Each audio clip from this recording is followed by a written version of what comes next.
Na verdade, é o Paquetá não tá. Pelo menos ainda. Ana Flávia Nunes. Vamos começar o nosso giro de reportagem. Ficou mais longe o Paquetá do Flamengo, Ana Flávia? Um pouco mais distante, viu, Escobar? Mas as conversas continuam. Boa tarde para você, boa tarde a todos. É que o West Ham da Inglaterra não gostou da proposta feita pelo Flamengo ontem.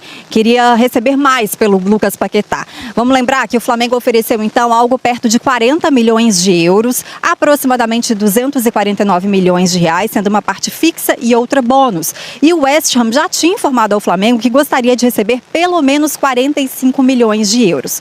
O Flamengo não planejava colocar na mesa uma oferta acima de 40 milhões de euros, mas agora já está pensando em mudar essa oferta para tentar convencer o clube inglês. O Flamengo também espera que prevaleça a vontade do Lucas Paquetá de jogar no clube, ele já deixou isso bem claro, né? O Flamengo espera que isso ajude a destravar essa negociação. E o Paquetá, ele já não é relacionado, já tem tempo para jogos, tanto que o último jogo dele foi no dia 6 de janeiro. Ontem, o técnico do West Ham, né, o Nuno Espírito Santo português, ele confirmou que mais uma vez o Paquetá não vai ser relacionado, tem jogo amanhã, e ele disse, inclusive, que espera que jogador e clube cheguem a um acordo, uma solução, para que todo mundo possa seguir em frente, cada um o seu caminho. E olha, enquanto essa negociação está se arrastando, né, o Flamengo está se preparando para o jogo do fim de semana. Domingo tem Fla-Flu pelo Carioca, hoje é folga aqui no Ninho do Urubu, a única folga antes, inclusive, da estreia no Brasileiro, semana que vem, quarta-feira, contra o São Paulo, e o técnico Felipe Luiz deve fazer algumas mudanças pontuais, tá? Pensando em controle de carga, já que os jogadores do time principal voltaram a entrar em campo antes do previsto, Escobar. Vai ser assim o ano inteiro, o negócio de controle de carga. Ana Flávia, repórter que não falha, um abraço pra você, Ana.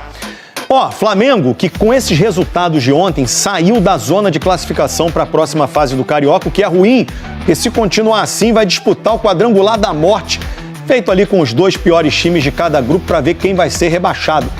É rebaixado. Tão superior tecnicamente, a impressão era de que o Vasco estava jogando o primeiro jogo da temporada, parece que fisicamente também o Flamengo foi superior, aí chama atenção, porque não era para ser devido à preparação. O que você acha que é o ponto crucial? O que mais te chama atenção nesses jogos entre Flamengo e Vasco? E aí, Moretti, agora você tem que falar, meu amigo. Flávio, é difícil, essa é a grande realidade. Você se surpreendeu, esperava? Muito. Eu acho que tanto eu quanto qualquer torcedor vascaíno ontem, ele esperava que o Vasco fosse vencer o Flamengo, por tudo que estava sendo colocado à mesa. O Vasco, ele vinha de mais tempo de pré-temporada, o Vasco já havia utilizado seu time principal contra o Maricá. O Vasco ontem, e não é uma mentira, é uma realidade, o Vasco ontem entrou contra o Flamengo no Maracanã sendo favorito. Eu esperava que o Vasco da Gama fosse vencer o Clássico ontem. O Vasco, fisicamente, ele estava mais preparado para o Clássico.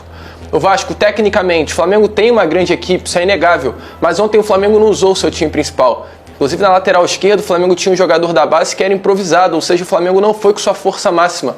Tecnicamente, Vasco e Flamengo ontem no Maracanã, eles, eu posso falar, estavam páreo a páreo. Ou seja, fisicamente o Vasco melhor, tecnicamente um jogo equilibrado. A grande questão ontem, Flávio, foi anímica, foi emocional. Nos últimos 32 jogos, o Vasco tem apenas 2 vitórias contra o Flamengo. 32 jogos, 2 vitórias? 2 vitórias. Nos últimos 3 anos, o Vasco não sabe o que é vencer o Flamengo. Ou seja, não me venha falar que a questão envolvendo Vasco e Flamengo hoje é apenas técnica, como todo torcedor vascaíno esperava que era. A questão envolvendo Vasco e Flamengo, ela vai muito além. A questão envolvendo Vasco e Flamengo hoje, ela é emocional.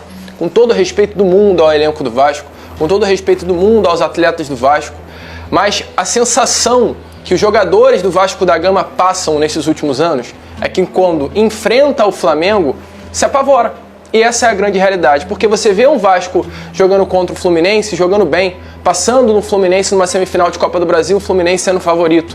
Você vê o Vasco enfrentando um Botafogo em condições melhores, e o Vasco vence, o Vasco passa de fase como foi o Corinthians, na Copa melhor do Brasil, que o Corinthians também. Na Copa do Brasil, no passado, na final contra o Corinthians. Então, assim, em momentos decisivos, em jogos grandes que o Diniz fala que o Vasco, esse time do Vasco pelo menos ainda não está preparado para jogar, com alguns times o Vasco consegue jogar. Só que em jogos grandes contra a equipe do Flamengo, nos últimos anos o Vasco não consegue jogar. E é difícil o torcedor vascaíno entender isso. É difícil o torcedor vascaíno ver que, quando enfrenta o Flamengo, a possibilidade de vitória hoje é mínima. Não é apenas por questão técnica. Acho que falta vontade. Teve gente falando, não vi raça, não tem vontade, é por aí também. A sensação que passava para quem estava no Maracanã, e ontem eu estava no Maracanã, era que os jogadores do Vasco estavam com medo. O Diniz, ele baseia muito o fundamento de jogo dele, tem uma frase que é muito conhecida do Diniz, que é ter confiança para jogar. Então, se os jogadores que têm o Diniz como seu treinador não tiverem confiança para jogar, o jogo do Diniz não encaixa. E ontem, o Vasco, em diversos momentos, ele estava tentando sair com a bola ali atrás e o jogo do Diniz não encaixava. Porque exatamente os jogadores estavam com medo de jogar bola. E esse é até um ponto da entrevista coletiva do Fernando Diniz. O Diniz, ao meu ver, ele teve algumas falas até infelizes na entrevista coletiva. Ele diz que o Flamengo não foi tão superior assim, que o jogo não era para ser uma goleada, que o Flamengo não teve muitas chances claras. Teve. Mas um ponto que eu achei muito coerente na entrevista coletiva do Fernando Diniz foi exatamente o ponto da confiança. O ponto de jogar como um time grande, que o Vasco não jogou ontem. Então, é algo que assusta. É algo que preocupa e é um questionamento que eu faço. Eu tava esperando, tava voltando. Uma palavra para Lucas Moretti. Quando o Vasco vai jogar como um time grande contra o Flamengo? É um questionamento que eu faço e o vascaíno, de uma forma geral, espera uma resposta. Eu quero ver um clássico dos milhões, que é um clássico lindo, é um clássico maravilhoso, onde as arquibancadas ficam lindas no Maracanã, mas eu quero ver um clássico dos milhões em que o maior orgulho do torcedor vascaíno não seja apenas a festa da torcida, mas seja o desempenho do time dentro de campo, Flavinho. Uma mirada, não disse nada.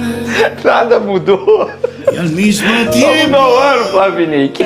Vou te falar, nem o nome da pessoa que sofre muda. Lucas, eu conheço o Lucas que sofria com essa música e com o Nenê Casagrande aqui. Ó, Lucas, como que ele aprende. Chega devagar, garoto. Fala menos. Falar até papagaio fala. Tem que saber chegar. Mas ontem era a grande chance dele, Velho. De fato. Primeiro jogo do Flamengo na temporada. Não me surpreende. A confiança que ele tinha ontem não era em vão. Ele não estava falando da boca pra fora. Todo mundo estava esperando um Vasco mais forte, um jogo mais parelho. E não foi o que aconteceu, Velho. Meu Deus do céu. Bota a música do Fantástico Mundo de Bola. Muita gente acreditou, inclusive eu. Falando sério agora, Flavinho. Eu também estava Vamos esperando. falar sério agora. Eu esperava, eu tô com o Lucas, tá? Inclusive eu falei isso aqui ontem no programa. Pra mim o Vasco era favorito.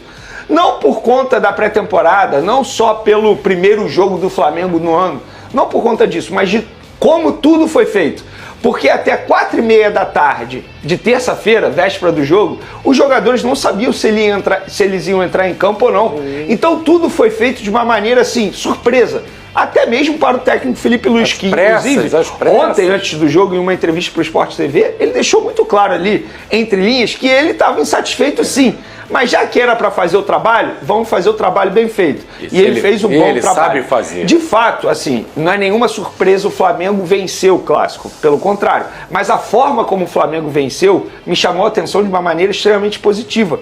Por tudo isso que a gente acabou de mencionar. Primeiro jogo na temporada, todo o contexto de como a situação foi definida, a mudança de planejamento na véspera do jogo, alguns jogadores ausentes e jogadores importantes, Arrascaeta, Jorginho, na lateral esquerda o Lucas mencionou que jogou o Daniel Salles da base, que a lateral direita ele jogou improvisado na lateral esquerda, inclusive ele fez um bom jogo. Então assim, eu esperava mais do Vasco da Gama. E o que mais me chamou a atenção não foi a discrepância na parte técnica. O que mais me chamou a atenção foi a discrepância na parte física. Que não dá pra entender, porque o Vasco, ele começou a treinar antes, ele estava no segundo jogo na temporada com esse time principal, tá? Com esse time principal, e o Flamengo tinha menos tempo de pré-temporada, 8 dias apenas de pré-temporada, e era o primeiro jogo na temporada, e mesmo assim parecia o inverso. O Flamengo estava muito melhor fisicamente falando. Claro que no segundo tempo, com as trocas de Felipe Luiz, o Felipe Luiz ele tem muito mais matéria-prima, digamos assim, à sua disposição, que propriamente o Fernando Diniz. Mas o que me chamou mais a atenção foi isso, a parte física. E o Flamengo foi muito superior. Discordo totalmente do Fernando Diniz quando ele diz que não era para ter sido uma goleada, que o Flamengo não foi muito superior. Discordo muito dele. Inclusive, o torcedor vascaíno tem que ficar preocupado com isso. Porque se de fato o Fernando Diniz pensa isso, ele está vivendo em outro mundo. Ele assistiu a um outro jogo. Porque o Flamengo foi muito superior. E eu falo sério que eu acho que o Vasco ele tem que agradecer, porque poderia ter sido uma goleada. Porque se no primeiro tempo o Flamengo aproveita as oportunidades que teve, foram 2, 3 chances, a história no segundo tempo poderia ter sido pior até, independentemente da expulsão ou não, se foi correto ou não a expulsão. Mas o Flamengo foi muito superior. O Flamengo mereceu e muito essa vitória. E mostrou novamente que hoje no futebol brasileiro, sem sombra de dúvidas, é a equipe a ser batida. Sobra na turma, ainda mais no Rio de Janeiro, né? E foi muito debatido entre os torcedores do Flamengo se a decisão da diretoria em antecipar o planejamento de retorno dos jogadores titulares, que estava prevista para a estreia do Campeonato Brasileiro, foi ou não correta essa decisão, né? O Felipe Luiz, na coletiva após a vitória sobre o Vasco, respondeu uma pergunta sobre esse assunto. Vamos ver o que disse o treinador.